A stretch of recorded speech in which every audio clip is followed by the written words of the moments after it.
आज जो हमारा टॉपिक रहेगा वह रहेगा मानव पाचन तंत्र के बारे में। प्रीवियस ईयर्स क्वेश्चन के बारे में बात करेंगे। तो क्वेश्चन नंबर 1 दे रखा है कि मानव शरीर में पाचन तंत्र का अधिकांश भाग किस अंग में संपन्न होता है। तो नंबर 1 ऑप्शन दे रखा है पेंक्रियाज में, बड़ी आंत में, छोटी आंत में या फिर अमाशय। तो जो अधिकांश भाग है वो पाचन का शरीर के किस भाग में होता है, तो वह होता है छोटी आंत में। तो हमारा यहाँ सी ऑप्शन सही हो जाएगा। क्वेश्चन नंबर 2 दे रखा है कि मनुष्य की मुख गुहा में किसका पाचन आरंभ हो जाता है। सारे प्रीवियस ईयर्स क्वेश्चन है। तो ए ऑप्शन दे रखा है प्रोटीन, बी ऑप्शन दे रखा है वसा, सी ऑप्शन दे रखा है कार्बोहाइड्रेट और डी ऑप्शन दे रखा है इनमें से कोई नहीं। तो हमसे पूछा है कि मनुष्य के मुख में किसका पाचन आरंभ होता है, तो मुख से कार्बोहाइड्रेट का पाचन शुरू होता है। तो ऑप्शन सी हमारा यहाँ सही हो जाएगा। क्वेश्चन नंबर 3 में दे रखा है कि पाचन की क्रिया में प्रोटीन किस पदार्थ में बदल जाते हैं। जो पाचन की क्रिया है उसमें प्रोटीन किस पदार्थ में बदल जाते हैं।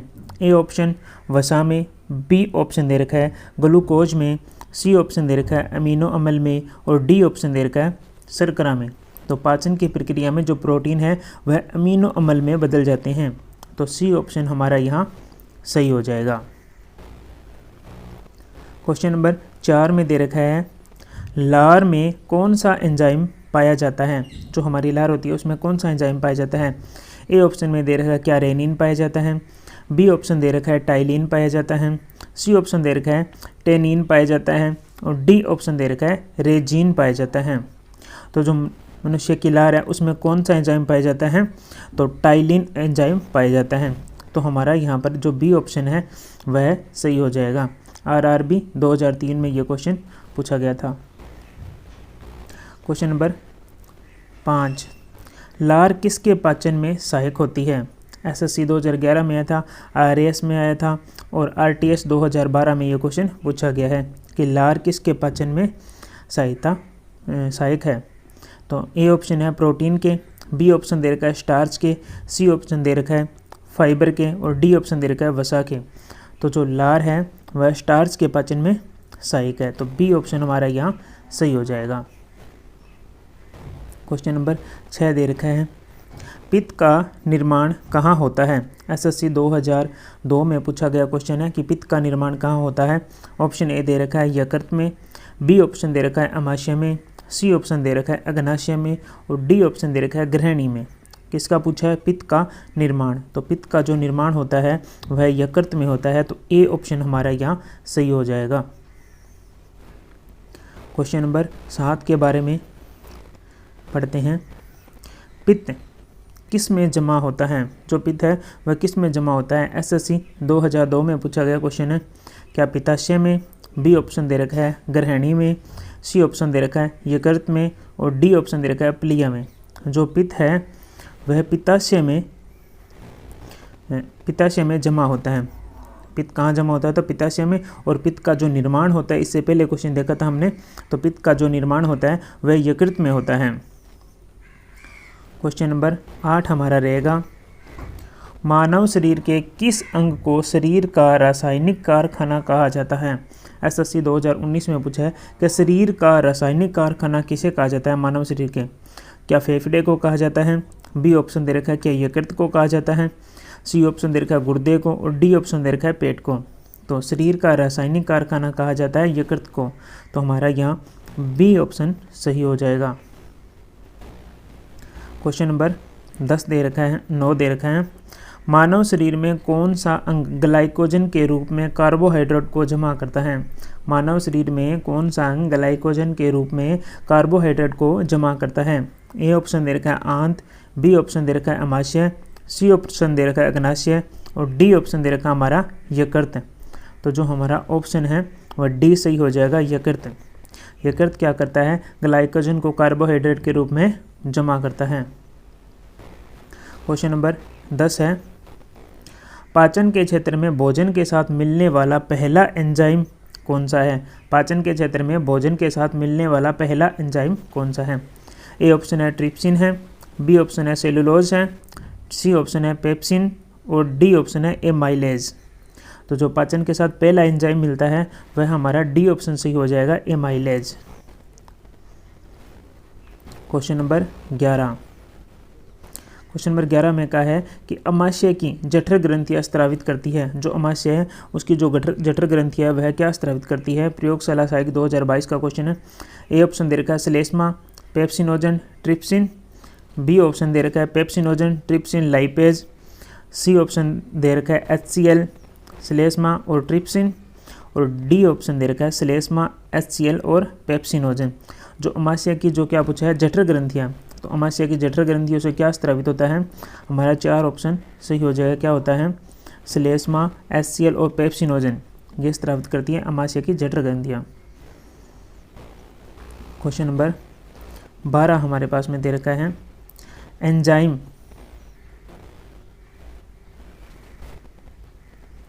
एंजाइम जिसकी उपस्थिति में ग्लूकोज व फ्रैक्टोज एल्कोहल में परिवर्तित हो जाते हैं, कौन सा है? ऐसा कौन सा एंजाइम है जिसकी उपस्थिति में ग्लूकोज और फ्रैक्टोज है जो एल्कोहल में परिवर्तित हो जाते हैं? नंबर 1 ऑप्शन दे रखा है इन्वर्टेज, बी ऑप्शन दे रखा है जाइमेज, सी ऑप्शन दे रखा है मार्टेज और डी ऑप्शन दे रखा है इनमें से कोई नहीं। तो जो हमारा ऑप्शन बी है वह सही हो जाएगा, जाइमेज एंजाइम। Question number 13। निम्न में से किस एंजाइम का अग्नाशय से संबंध नहीं होता? तो हमें बताना है कि इनमें से किसका है जो है अग्नाशय से संबंध नहीं होता। राजस्थान पुलिस परीक्षा में पूछा गया है। नंबर 1 लाइपेज का, बी ऑप्शन दे रखा है एमाइलेज का, सी ऑप्शन दे रखा है ट्रिप्सिन का और डी ऑप्शन दे रखा है टाइलिन का। तो यहाँ पर टाइलिन का अग्नाशय से संबंध नहीं होता। डी ऑप्शन हमारा सही हो जाएगा। जल का अवशोषण मुख्यतः किस अंग द्वारा होता है? क्वेश्चन नंबर 14 NCERT क्लास 7 का क्वेश्चन है। ये दे रखा है अमाशय द्वारा, गर्शिका द्वारा, शुद्रांतर द्वारा और वर्धांतर द्वारा। तो जल का जो अवशोषण मुख्यतः किस अंग द्वारा होता है? तो हमारा 4 नंबर ऑप्शन सही हो जाएगा, वर्धांतर द्वारा जो जल का अवशोषण होता है। क्वेश्चन नंबर 15 दे रखा है अमाशय की अम्लता का उपचार करने के लिए उपयुक्त प्रति अम्ल है। रीट 2018 में पूछा गया है caustic soda, caustic potash, milk of magnesia या लोनर कास्टिक। तो हमारा जो 3 नंबर ऑप्शन है यह सही हो जाएगा। अमाशय की अम्लता का उपचार करने के लिए मिल्क ऑफ मैग्नीशिया का प्रयोग किया जाता है। क्वेश्चन नंबर 16 जठर रस में होते हैं। जठर रस में क्या क्या पाया जाता है? ऑप्शन 1 है pepsin, lipase, rennin. B option दे रखा है trypsin, lipase, rennin. C option दे रखा है ट्रिप्सिन, पेप्सिन, रेनिन और डी ऑप्शन दे रखा है पेप्सिन, ट्रिप्सिन, लाइपेज। तो जो हमारा जठर रस है उसमें हमारा 1 नंबर सी हो जाएगा, पेप्सिन, लाइपेज और रेनिन पाया जाता है। पेप्सिन, लाइपेज, रेनिन जठर रस में होते हैं। क्वेश्चन नंबर 17 अगर अग्नाशय खराबी हो जाता है तो क्या होता है? अग्नाशय में अगर खराबी आ जाती है तो क्या होगा? क्या पाचन की क्रिया ठीक तरह से नहीं होगी, इंसुलिन और ग्लूकागोन नहीं बनेंगे। सी ऑप्शन दे रखा है रक्त निर्माण बंद हो जाएगा और नंबर 4 है रक्तचाप बढ़ जाएगा। तो अगर अग्नाशय में खराबी आ जाती है तो इंसुलिन और ग्लूकागोन नहीं बनेंगे। तो हमारा 2 नंबर है जो सही हो जाएगा। क्वेश्चन नंबर 18 दे रखा है मानव शरीर में इंसुलिन का संश्लेषण होता है। मानव शरीर में जो इंसुलिन है उसका संश्लेषण कहाँ होता है? यकृत के द्वारा, थायराइड के द्वारा, अग्नाशय के द्वारा या फिर छोटी आंत के द्वारा। तो हमारा जो सी ऑप्शन है यह सही हो जाएगा, अग्नाशय के द्वारा इंसुलिन का संश्लेषण होता है। क्वेश्चन नंबर 19 दे रखा है अमाशय का प्रोटीनलीय एंजाइम है। कौन सा अमाशय का प्रोटीनलीय एंजाइम कौन सा है? पूछा है पेप्सिन है, बी में दे रखा है पित्त है, 3 नंबर दे रखा है लैक्टस है और 4 नंबर दे रखा है एमाइलेज है। तो जो अमाशय के भीतर पेप्सिन एंजाइम प्रोटीन को प्रोप्टोज या पेप्टोन्स में बदल देता है। तो जो हमारा 1 नंबर है पेप्सिन यह सही हो जाएगा। क्वेश्चन नंबर दे रखा है 20 मनुष्य के जीवन काल में कितने दांत 2 बार विकसित होते हैं? हम जब मनुष्य का जो जीवन काल है उसमें 2 बार दांत आते हैं, कितने? तो जो एक ए दे रखा है 4, बी दे रखा है 12, सी दे रखा है 20 और डी दे रखा है 28। तो सी ऑप्शन सी हो जाएगा। जो 20 दांत है वह 2 बार आते हैं मनुष्य के जीवन काल में। 21 नंबर क्वेश्चन दे रखा है, मानव तंत्र में निम्नलिखित में से कौन सा एक पाचक एंजाइम नहीं है? इनमें से पाचक एंजाइम कौन सा नहीं है मानव तंत्र का? ए ऑप्शन दे रखा है ट्रिप्सिन, बी ऑप्शन दे रखा है पेप्सिन, सी ऑप्शन दे रखा है टाइलिन और डी ऑप्शन दे रखा है गैस्टिन। तो हमारा यहाँ डी ऑप्शन सही हो जाएगा। गैस्ट्रिक है जो एक पाचक एंजाइम नहीं है, गैस्टिन।